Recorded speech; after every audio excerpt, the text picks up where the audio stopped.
The knock on the front door surprised me for many reasons. First, it sounded timid, unsure. Second, it wasn't even 8 o'clock on a Sunday morning. And third, anyone I'd welcome already had a key to the condo. Weird. But it could be important, and I certainly didn't need any negative karma points this early in the day, so I opened the door.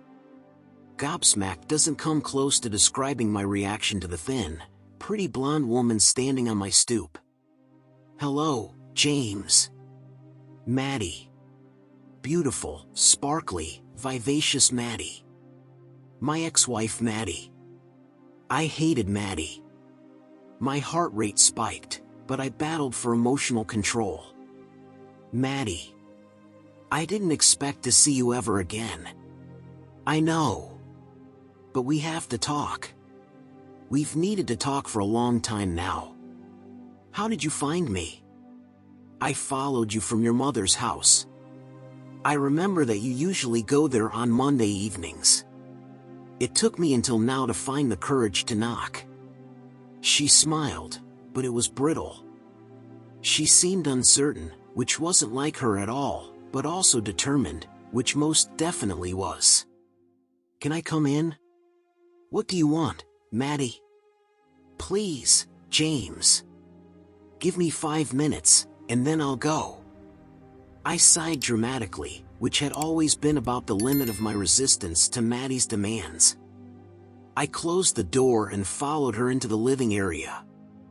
She seemed flustered, unusually so, and I was in no mood to bail her out. "What do you want?" Maddie's big blue eyes were roving rapidly around the room, but there were very few clues.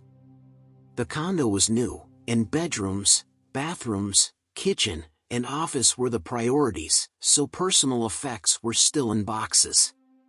She looked pointedly at the sofa, but absent an invitation she chose to remain standing. She turned to face me. "No offer of tea? Coffee? You're not a guest, Maddie.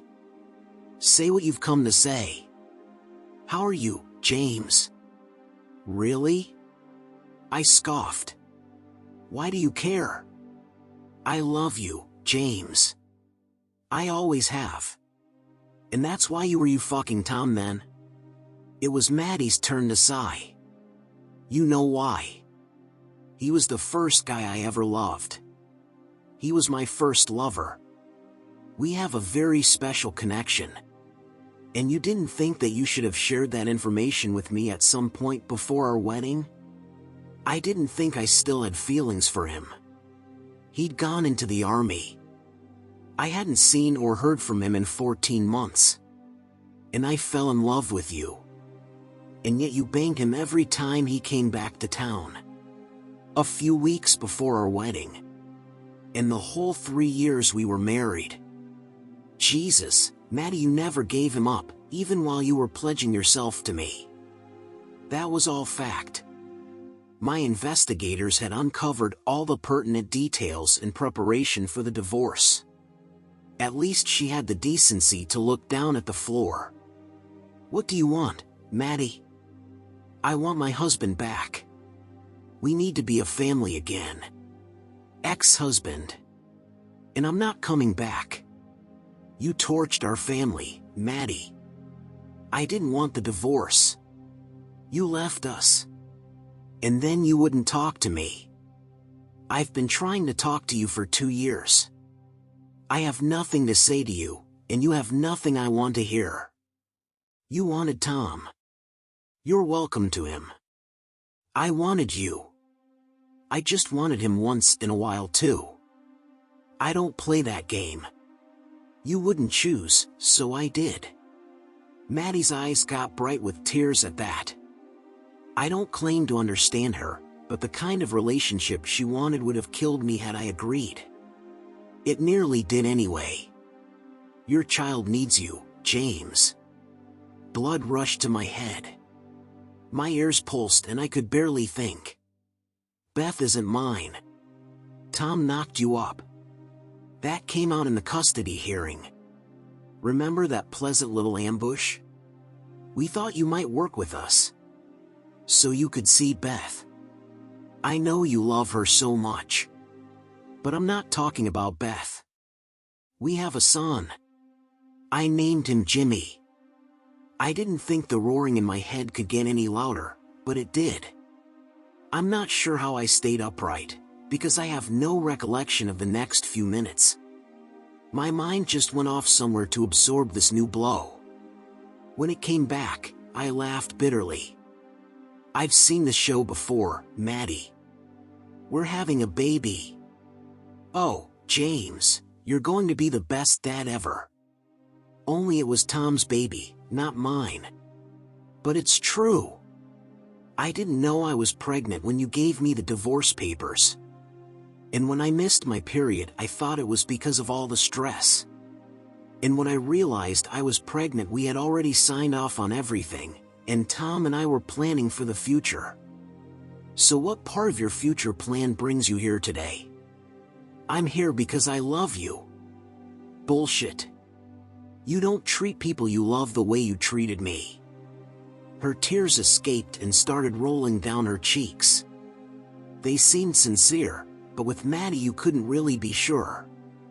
Jimmy needs his father. And Beth misses you terribly. I do too. Beth wasn't even 2 when we split. She's been without me longer than she was with me. And you could have followed me home from Mom's any time since I moved out. What's really going on here, Maddie? She looked down again, and tears dropped from her long lashes. Tom left. A couple months ago. I don't know where he is, but he said he's not coming back. Ever. Why? Maddie hesitated. He couldn't get past the fact that Jimmy was your son. I couldn't help myself. I smiled evilly. I guess you chose poorly then. Please, James. I'm begging you. I love you. The kids love you. We should be a family. We belong together. We do. Who's listed as the father on Jimmy's birth certificate? Maddie sobbed, then strangled out a quiet, Tom. Then it seems that you're looking for your husband in the wrong place. No. Please, James.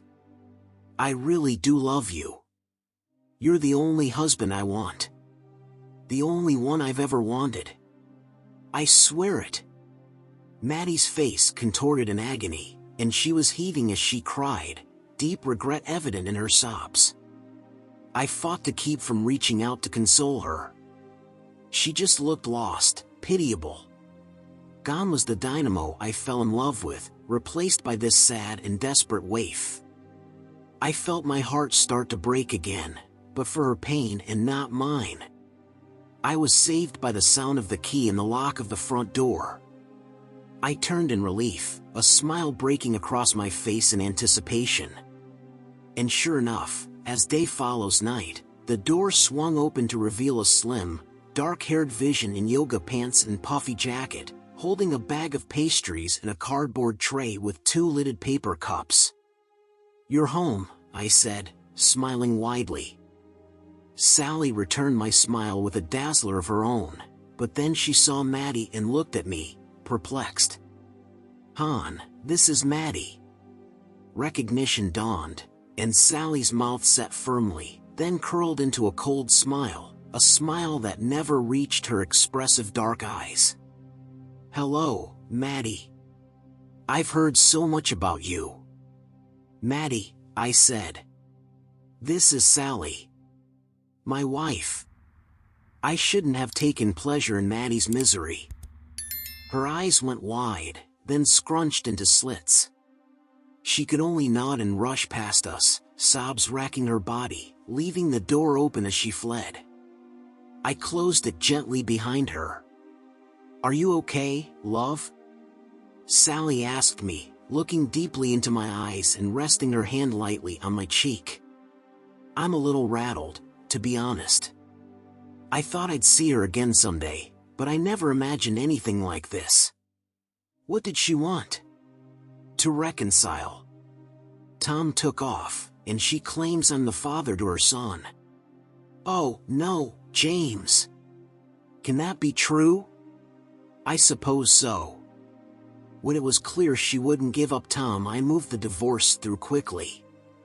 We didn't have much, and I gave her whatever she wanted to get her to sign.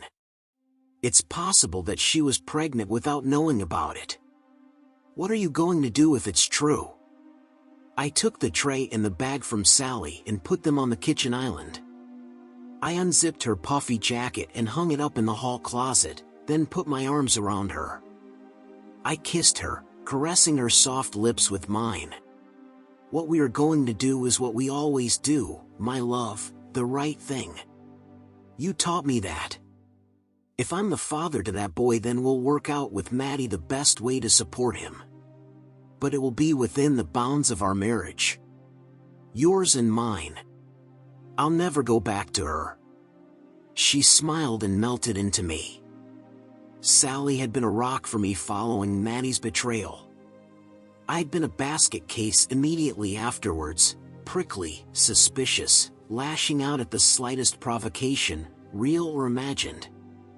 I worked with Sally, and I had known her as a friend for a few years. She accepted my wounds, and she showed me daily that I could trust her with any and all of my thoughts and feelings. She showed me that I was worthy, that I really could be loved. Building on Sally's kindness, her patience, and her resolute love in the face of my most destructive urges, together we crafted a passionate, rock-solid partnership.